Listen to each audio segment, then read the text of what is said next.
नमस्कार. रावित भावमध्ये आपल्या सर्वांचं स्वागत आहे. सर्वात जास्त मृत्यूचं प्रमाण जर असेल ना जगभरामध्ये तर ते आहे रस्ते अपघात.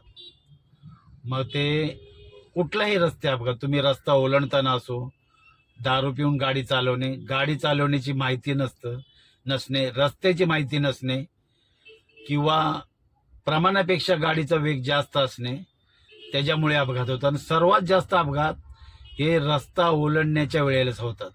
त्यातलाच हा अपघात आहे. 22 सेकंदचा व्हिडिओ आहे. छोटासा निष्काळजीपणा काय करून गेला, पहिला हा व्हिडिओ बघा.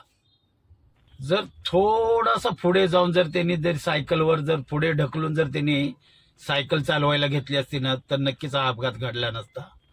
इतक्या मोठ्या हायवेवर असं करणं हे चुकीचं होतं. पहिला तर रोड क्रॉस केला, पण दुसरा रोड अर्ध्यावर गेल्यानंतर त्यांनी सायकल चालवण्याचा प्रयत्न केला. पाठच्या वाहनाला वाटलं की तो त्याच्या लेनमधून सरळ पुढे गेला. तिथे कुठल्याही ड्रायव्हरने आपला स्पीड कमी केला नसता, कारण त्याला सरळ वाटलं की हा तर निघून गेला. शेवटच्या वेळेला तो वापस त्याच लेनमध्ये आला, राईटच्या लेनमध्ये, आणि अपघात झाला.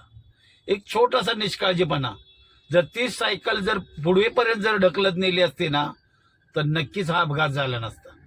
तुम्हाला काय वाटतं या व्हिडिओबद्दल नक्की कमेंटमध्ये सांगा.